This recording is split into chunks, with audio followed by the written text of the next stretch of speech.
कि जितना जलोगे उतना निखरोगे, और कोई नियम ही नहीं है ही नहीं। इसीलिए राम ने अपने बेटे को जंगल भेज दिया, यही वजह थी, और कोई वजह थोड़ी थी। जंगल में ऐसा थोड़ी जंगल में गए छोड़ आए, आश्रम में थे, महल में जन्म नहीं हुआ। तो तुम तो वैसे ही भाग्यशाली हो कि तुम्हारे बहुत सारे लोगों का महल में वैसे ही जन्म नहीं हुआ। राम के पास महल होते हुए उन्होंने अपने बच्चों का जन्म महल में नहीं होने दिया, क्योंकि उनको पता है कि जिसका भी जन्म महल में होगा वो ज्यादातर अपवाद सभी जगह होते हैं। मुकेश अंबानी भी एक रईस आदमी के बेटे हैं, लेकिन एक काबिल आदमी है।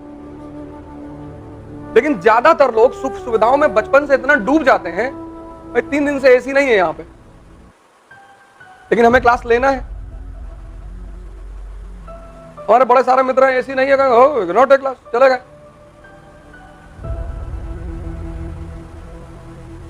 तो हमें कुछ चीजें जीवन में समझ में आ गई। वही मैं तुम लोगों से बार बार कहता हूं, मैं पढ़ाने वाला थोड़ी चाहता हूं यार, ये सब तो किताब में लिखा है, जाओ पढ़ो। तो उसमें से एक चीज मैं समझा कि जितना जलोगे उतना निखरोगे, और तुम्हारे हिस्से का जलना कोई और कर ही नहीं सकता। नहीं, कम से कम तुम्हारे माँ बाप तो कर ही लेते कि बेटा तुम मत जलो, हम तुम्हारे लिए जल लेते, लेकिन कोई कर ही नहीं सकता। अगर ऐसा कोई नियम होता तो बुद्ध अपनी जो उपलब्धि थी वो अपने बेटे को ट्रांसफर कर देते, है ही नहीं। अंबेडकर जले तो इतने महान बने, गांधी जले, पढ़ो ना इनकी बायोग्राफी। मैं तुमसे क्यों कहता हूं ऑटोबायोग्राफी पढ़ने के लिए? इसलिए थोड़ी कि उसके क्वेश्चन मेंस में आते हैं, इसलिए कहता हूं कि तुम जब भी किसी को पढ़ोगे तो एक बात तुम्हें पता चलेगी कि यह व्यक्ति जला, अपवाद है ही नहीं, है ही नहीं, है ही नहीं। और जिनको तुम भोग करना चाहते हो, एंजॉयमेंट, ये पैसे से होता ही नहीं, तो तुम नाहक में इसके पीछे भाग रहे हो। ये भोग होता है शक्ति से, पावर, और पैसा शक्ति का गुलाम है। यही तो हिंदू धर्म की सीख है। विष्णु शक्ति है और लक्ष्मी जी उनकी वाइफ है। यही तो कॉन्सेप्ट है। और कॉन्सेप्ट क्या है? तुम अगर लक्ष्मी जी के पीछे भागोगे तो वो अपने आदमी को थोड़ी छोड़ेंगी।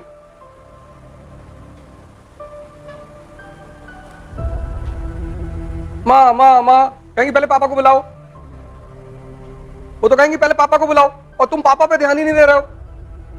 और पापा यानी शक्ति। तो मां तुम्हारे घर आएगी, एकदम आएगी, लेकिन पहले पिता को तो बुलाओ, और पिता यानी शक्ति, और उस शक्ति के लिए तुम्हें जलना पड़ेगा। एक बता दो मुझे कोई आदमी, और फॉर्च्यूनर तुमने ले ली कि इसको भोगेंगे, इसका 1 लाख रुपया महीना खर्चा है, ये तुमको भोगने लगेगी, ये भिखमंगा कर देगी। तुम इसको लिए तो थे दूसरों को दिखाने के लिए, कुछ दिन बाद तुम्हारा ही कपड़ा फटा है, लोग ही देखेंगे तुमको।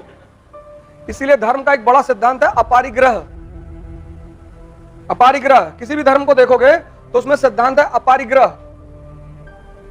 किसी चीज का उपभोग करना है, तो शक्ति रहेगी तो फॉर्च्यूनर वाला तुम्हारे पास खुद ही आएगा कि दादा वो सीएम साहब से काम है, 5 मिनट आप चले चलते गाड़ी लेकर आए हैं, और वो पान खाते हम रास्ते में, वो गुड्डू है ना, अरे गुड्डू पीकदान लियो, हाँ ये दादा पीछे बैठेंगे, आप पीछे करके थूकते रहिएगा, और बीच में हम जब सिगरेट पिएंगे तब तो हमारे मुंह पे मारिएगा।